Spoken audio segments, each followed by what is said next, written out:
Donsia abo omai de shie yadamu nyina mo ase ama mo atena se edeba SOMPA 106.5 FM Accra so ensemo ahodo ya ebu ninchi ewo mema fa na nyina no na enwumre yatena se Celesta Kasebo enwumre dia yede eba besomo Kasie ebe ya oda Leicester Company Limited 1 years toothpaste any years toothbrush no enwumre eno na wode apia ma bibia so atimi awie mu de eno achi no time heba miss chance ebo ni chi domesan se wode hyenkwa enante eba ne se 3D yade ne ho kekawa no abeto amankyere wode a wode ane TIME na ho etimi ato midimafo eba center ewo pokuase mayura afei kumase ebo akwa agogo government school no up city wada wose yade kranko bia na no meto nchiai na sima kakra bi won fanto so mabre kakra bi obehu se wankasa no wayaresa no kwa ho san no ekita wo se befua RSYD Novigi Studios so se bia wutwa pawa bi opese wo yi eyemfonyin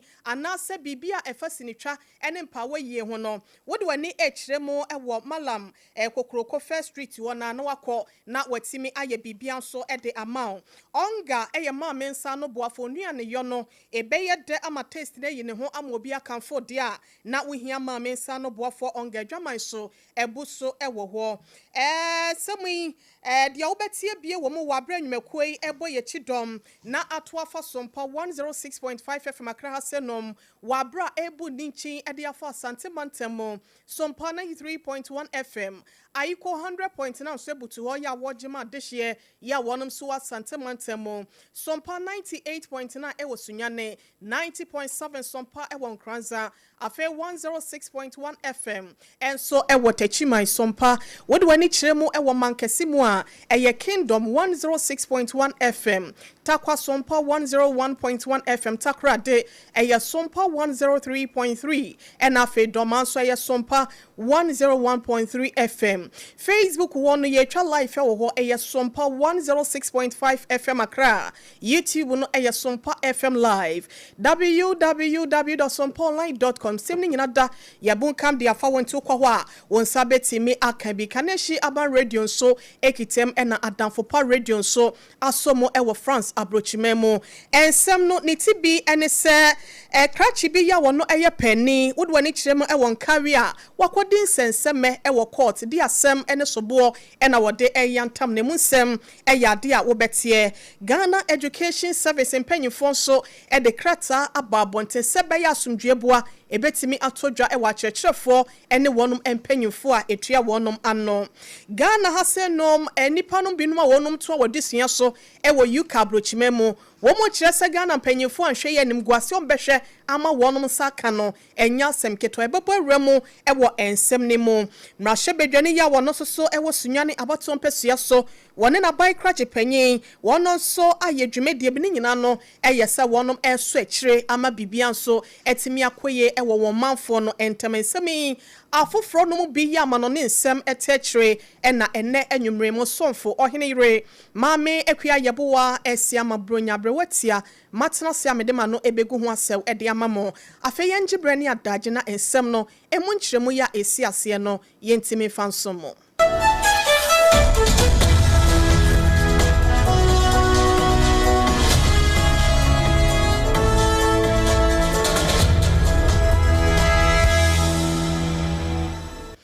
Adaroma ensemnimo enchiremu eni na wode wani echiremu ewa atwemanwa biaja South Kroponi mu asante mantemu a eyade akura ye frene toase ehye hobi na district court ya wonmo ho ekwa atenase ema enamso abrantie bia wono wogedi se waye pani ya wanya mfinhyan be se aduonunum 25 years eyade a wode no ebegina mu ewo adakemu na kwadubo ni ya wogina mu ede kwadubo eyamtam no eye police detective chief inspector Intimbuodu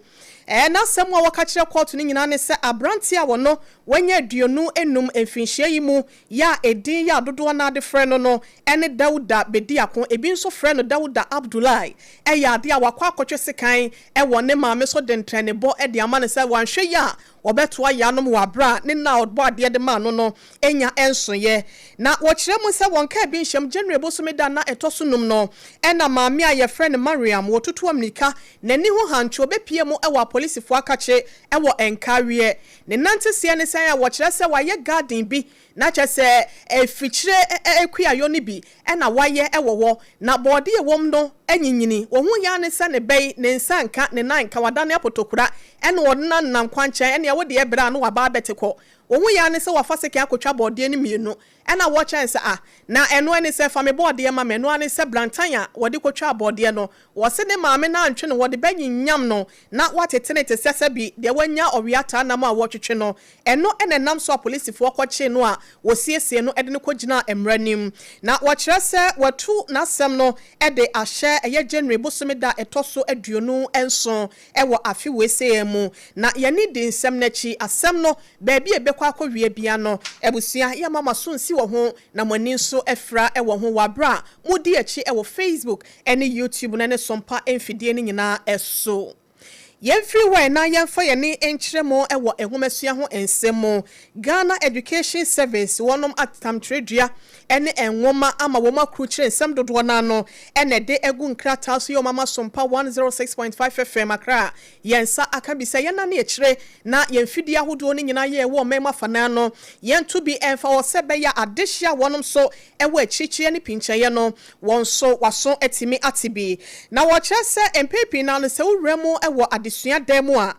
teacher fo wonom ewo eye lesson note bia ewo se ya wonom prepare na se wo siesie wo ho edema adekire ene adesua se be ya bibia so ebetimi akoyenye se teacher ne ukogina classroom ana se sua demo no ai se de wankasa wo kire no kola no won hya dante ase sukuu ni epegya ne nsa no obisa okosa ase wunya no ye papa bia manente no eya mpempi na no wo mu ya sa ne ma we ya ye ka ne se lesson note no ne no ena mpanyimfo ye da homesua no ede krata ya babonten se waso ate no wani nso hu bi se mpempi na no ya pinche entawantawa ne menteme ho ase esore ewa kyerkyerefo ene wonoma kyerkyerefo mpanyimfo ensem ni nyina ne se headmaster kogina ho a ene teacher asemasi anaso obenten wo cheke se wa ye ne lesson note anaso wa prepare obekọ no na ebia wonye ye obehu no one na asesafo aso ne ade eno ena wonom ekyere se regional directors ya wonom so ededa homesua no ewo mensin ene kropon krobatan nyina no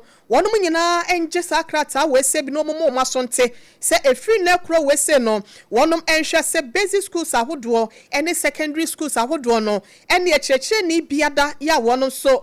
wo ho na wasa wo hwe se obetimi ahwe na watimi a prepare wo lesson note no na enye se bia wo de won sakeke ene etre wose ene ebreda ne ho anu ada ne ho bi ebu ni mu anu abom de ehia no enu ntina befo kwan so no wonom ebetimi afa no mo etimi ayonesa uwi abetimi print wa de na ese emails anasa ade no betimi de afa wo na wo call baabi no enye se chenchene twan wasa wo kire na wo waste time ne ade Dr. Kwabna Bempa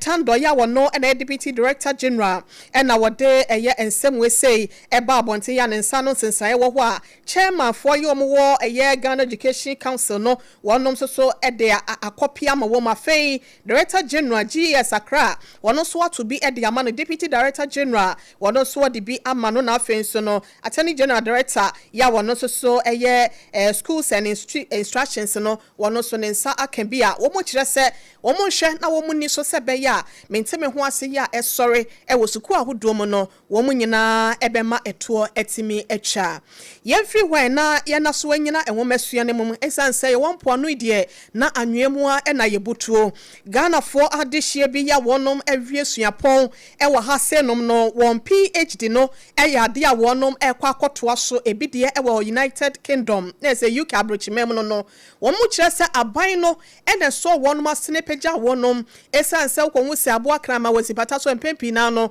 ya ne nipa ene de na kwa akosi wo na wo kire se aban no wagege wo mu subrani anase kokwo so de wo makogya mu subrani esanse bo hye ya wode hye wonom se won tiu shi fees ne eniema ahodo bi ye obetimi de abo wonom akande mu no wo kire se aban no etwentwen na sente no waka edi akira aban no woni mpanyimfo edi ahia na nso ne nyina no kiremu a enkosi agente no omo se o my Ghana ye tatamfofo ho ama nada ne ye kwae wanhwe ye na wɔte wɔn ho go UK abrochimem abonten so a enim guasia ye de bebre o my Ghana no enya asem keto ayenko ye rakomla wono na ejina mu a wakasa ye yentie na no de sem ni bi emra sese a wabra na wono so eto nsem no de amane Ghana fo nyina SOMPA kase yenso ye kogina mu a ye de bi emamo ye hwese yensa beka ene no na yetimi de amamo ye rakwabla sede wosise ne nsem no sei na na esitie. Situation has not improved, so we are still within that same cataclysmic situation where students are being withdrawn and blocked. At this moment, as you may be aware, the new academic year starts last year September. As we speak now, some of the students have not even received their renewal letters. My understanding was that there's a board that has been formed and that the board will sit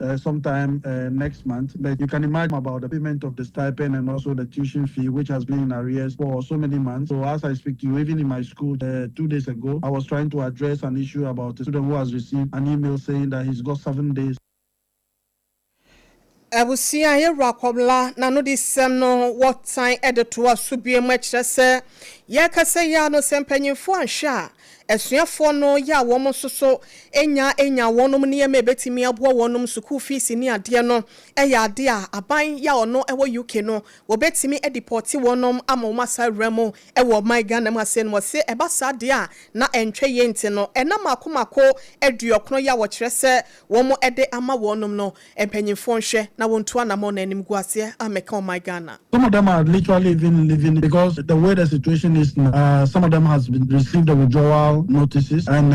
if they withdraw you, they report you to the Home Office, and then the Home Office will also take time to now write to you and says you have 90 days or to leave the country. So those who have been withdrawn already, they are waiting for that communication from the Home Office, and then if the payment is not done by then obviously they will have to be deported also in one way or the other. Na ne krokro mu no ekwan a asuafo ni bi adwen ho esi nkonwa ama won so no watimi ede ebetu dwase wanhwe ya obetre won se ede akire aban no eno so ho enkomo ya wode baaye sei na na esitie. We have already exhausted all the diplomatic procedures. And so yesterday, executive committee had a meeting, and then there was an overwhelming support for demonstration. So as a president, I don't have any other option than to ensure that that communication is put out there. And also the students are geared towards it. So what we want to do basically is to activate the ultimate option, which is the protest, which we intend to do in a couple of days. I think I'll feed you guys with the details of the protest once we decide on the date and then everything. But I think it's going to be in the next couple of days. So we have a number of options available. We will discuss that when the date is put out. And some of them, I think, I strongly believe that because I don't take the decision alone. Eni pa yete nken oka esuafo ni bi ehwo no ena etua wo ma no okasa de ma wonum yeru akobla ena wo kire se empanyimfo nhwe na wonya adom se be ya bibia sa entimi ensie yento so empanyimfo aka de ato se ehunu we no wo hu ni mpre no so ehunu bi penti ena abo aserewa ena ye wogege ne background no yi nani e de ato nchen enche ye ena nkran hasenum ewa stadium na ye fa asra for recruitment ibi ya enam so ye ne bi esi ye ma nipa ne bi krampo no ehwere wonom enkwa empepe ya ye kase police for de ena edru so na sebe ya sa ne ma no aye hu ye asefem ensem eye ne ma bi ane ye betimi abo ho ban so no ye enhwe ha ma ne si ye kofa wo ye ne edebre wo men no empanyimfo enso ayire wontemo akantam edinsie se wontena se ene ye so aye no ahye bedwane anasa ban krache panyin no se recruitment bi ekoso ne mpesua so anasa ne mpotem obehwe na nani etimi agireche ne sa yontin mrahye bedwane ya wogire mu ewo sunwane east abato mpesua so wonmonyafo Said Mubarak wone na ban krache panyin wonmonyafo entweje wonom aka wontama pam ho ese entampe homa amode woni adi akira kobontoa ewo police for recruitment exercise a eno ekoso ewo kroponi mu na ne nyina no wasi nkranhye eno wode koma wo mu no masa hwe se bibia beto ye ama asumdwe boa no yentimi emfa yanim entwetwi form ewo ho yentie wonmonyafo Said Mubarak no hye bedwane ya wo sunyane east ne kasa ne bi. Nobody has paid money to anybody before you came here. Has you paid money before you had this opportunity? Like nobody should rectify that, please let us know. We are not willing to maintenance everything in Ghana here. Before you join the service, you have to go and pay money. That is the thing of the past. So if somebody has taken money, please don't just come to us. Nicodemously, and let us know. The person who took money from you, then you know what it is. Excellency John Dramani Mahama said, please come around. As you complete the school, the family take care of you. It's not easy. Now you are the one who should take care of your family. When you come and help Ghana for us to succeed, somebody should really take money from you. That's the no. And what we are seeing here is not only you, the whole Ghana, all the recruits, give them snacks and other stuff so that you know that Ghana is a better place for all families. So please, you will just also please see that just like that you are doing, just follow instructions and be disciplined. And I know at the end of the day, Awusion Monyan for side Mubarak wano enim rashe bedwane ya wodo wani chiremu ewo sunyane east abaton pesua so a wotua wonom ano ejimpuntuo ewo rashe bedwam ede aduru wa aboboa no na nsem wese nyina da sofo maami ototo aturo ya yene no edi dwuma ye nuaba ewo SOMPA 106.1 FM techiman ena wo boaboa no eto ede mane yen afe yenwura ensemfo from na ye komo ewo amanyosem enso emu NDC amanyoko no titireni edema wonom Yera Johnson esiedu enketi adodo na friend General Mosquito wono so de thank you to ahihye so ewo mema fane nyina se nipa ye ade a wosaye ye wo hwe 2024 abato na wie ye senia Ghana for ma Ghana o mem hasen mu nyina da dodo na no eye green no a na chese ewo se wonom eda wonom asente no wona mu ade ne nto abo no akowra mu ewo bromantem bra wo hye agitafo ya wonom ewo ekuo ni mu no wode to mo anim se praye wo hwe no wi ba ko a eya na ne bu ne nye boma nenso no se wo ka bomu a edin so betimi ebomu won hwe ema wo dokro yo ene ema ebetimi aboa ama party no wani so ade hunu ne titru ene mampanyi John Dramani Mahama semu se jata so obehwe ama bibia timi afa ne ntampa fra reset no wase no ena wonom ema wani eni akire ewo enkabomu ekwan so no wase adwin bi te se na menya hwe party ni ba ya afie twemu ene ye kasa ya kwane ade nyina no wonom nyi sa adwene nyina akwa enfemfiri wonom so adwemu na wommo anya adwumaden ema eye party no ensan entna bamu biem ewo eye 2028 abato a wogidi se womo bedi enkonim ewo mu no. As I say, I didn't free say, Menkwa menya post, na mikromfo ho akire me. Na omonya nsu no, omonya nkania, omonya network, omonya squad ai papa no. Yeki I didn't free ho. Yamma abai no tam say, nipa akra bi no betimi dia abumai no. Na sika no bi be kania dia yempuntutuma magana fo ho ato ho. Eno ena be ya mamu papa. Eno ntina party for obia prese ya mame school feeding. Ya mami CEO yinunti ebesrem onyabuti e wa wo prepare wanya wo so wone ye e na be kire se ebre bi so obenya bia na wonya bi saase e didi te hono ase a trebi onu ni ho na probia bedina dia but for na wo hono nyina be ka se wo udidi ni paase onsanka no wa moa intine akonya na beto ha yemfama ebi kura na de beba no eso che ba ko no prepare onsanka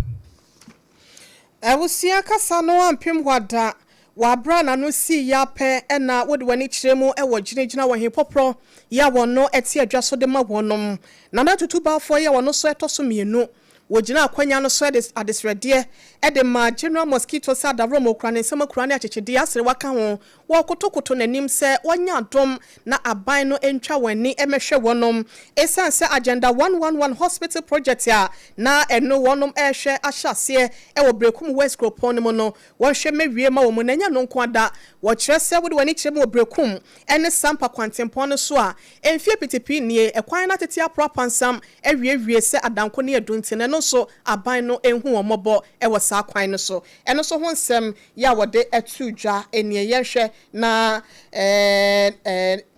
mamenhwe wesemra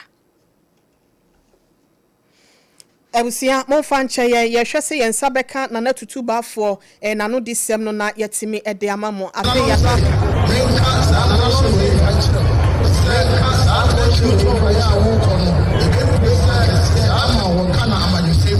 na yewo enema ba ku mienu yensa a ehaye wo preku west ye kan ejilejile sampa road So free gently to do SOMPA. In prayer work and soon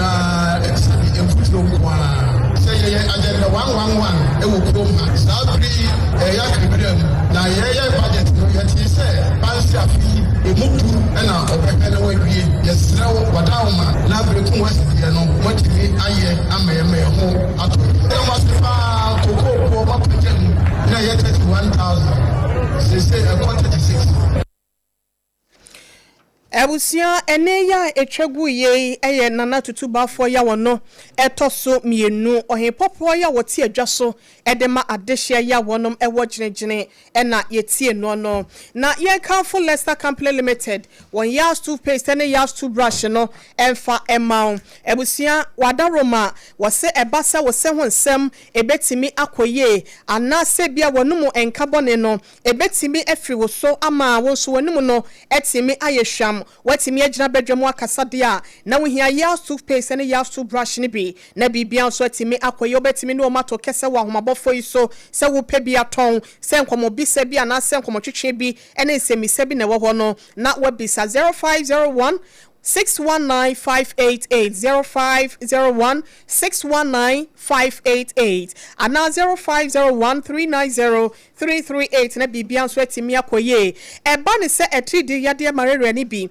na eha wo wanumu ato ntimi ne di wo do nsa to aduane mu ana do nsa wo mu ara se wasore eto da bia na kyese unam nyina yo boho wo ntimi krampo ema ohumi so wa abra wo so wada asore wo kete so eno na ye kanfo time time herbal mixture de aba wo memo afa na nyina da ba bi etonno say herbal shops and as pharmaceutical shops no wonsa ebeka bi Dr. Tafri Janam Beni obetimi afa no afre no na wone no abonkomo 0244 417669 0244 417669 Midimafo Herbal Center Dr. Tam Daso wase bra na stroke yade ya atena wo so mfinhie pinie enne ebia wabre wa na se wakokora wonnua bi wudihie bi wontimi nkasampo wabubu de egu wo ye ne hwea enye ye eye Midimafo Herbal Center Dr. Tam Daso wade bra beto yade ne so no watu ase esi kire yade anasa hypertension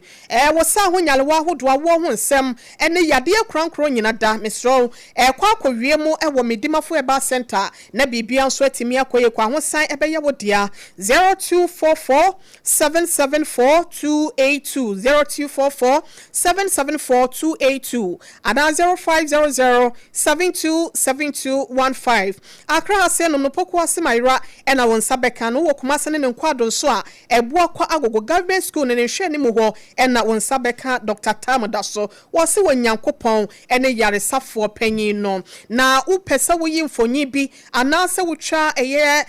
apawa bi anase video bi dia RSYD no VG Studios ho ena ye kanfo dia ma wo ebusua na kira kwan ne de enye yira kwan akra hase no malama base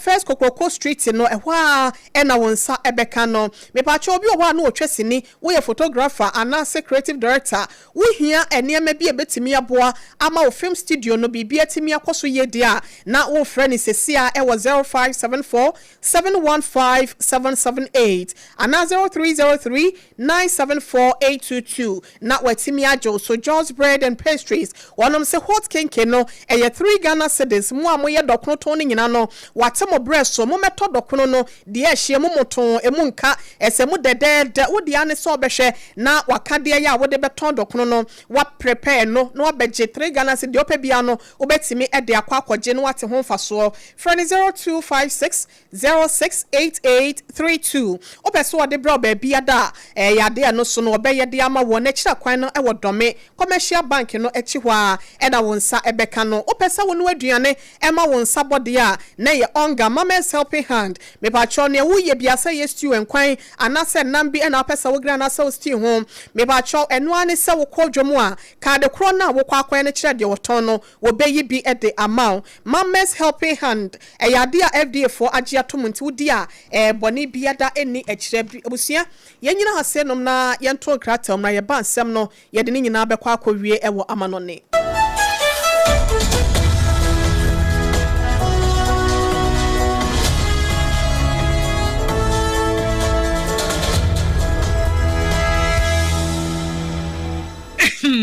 Hey medo edra no pa wutimi to wo boase etwitwi wusi o do na so ni se me de Yas toothpaste and the brush and the twitwi mesima minya homka senti na ye bokoi na me de me all time favorite Yas herbal toothpaste and the brush aboa me ama sesei menum nso a enwunu anasa de ehia me brightens Yas whitening toothpaste and the brush and me de hwimese enti na wo se efei na Yas total care gel toothpaste and the brush ne de ebo wo se ho ban demu ne nyina ema wonum ye sham. Oh yes, enu krotrodo Yas herbal, Yas whitening and Yas total care gel toothpaste and the brush abusuan chamfa se wo pedudu tu e won kran ha for Leicester Ghana Limited and was 050-161-9588. Leicester Ghana Limited and the Yas toothpaste mo ahodo and the brush abadwa so abeboye midimafo pokwase Maira Accra midimafo pokwase Maira Accra midimafo heba clinic aba Accra ani owuntie passengers egumi kai mu e ho na dodo na ekro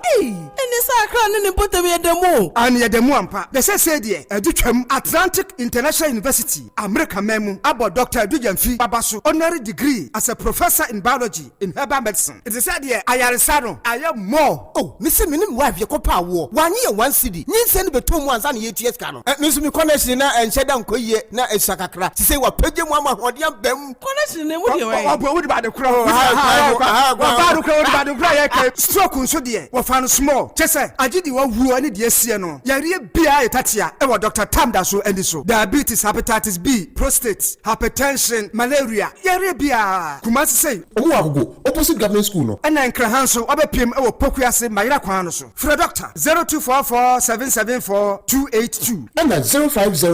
0500-727215 Midimafo Herbal Clinic Wudimafo ne hwa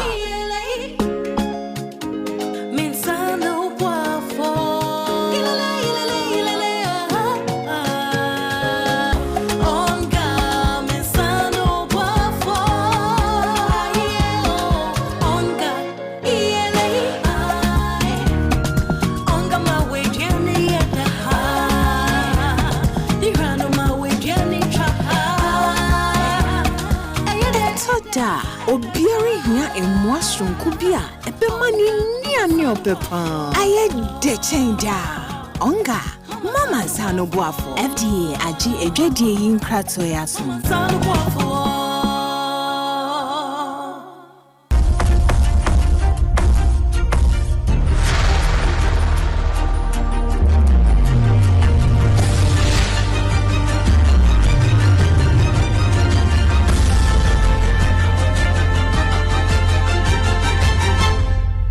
TV Emma Aketiapa Emma Aketiapa mpa de shimama yewie esem ni nyina da ewo eye Karachi kroba akoye no so Pakistan Emma no emu arahosem na efri ho eba ni nyina ne se shopping mall bi ye no ewo ho ya watu din se golf shopping mall no ejabrani bi atomo ewo ho golf Plaza shopping mall ama enam so wo kire se shops mako apem ene ahenu 1200 shops na ewo samonim na wo kire se sania ejano esi eto woni ntino anam so ama ye kase nipensia na wo hu wonom se wo matina nanom wonsie do ama afoforo aduonu 20 enso eprepre mo dia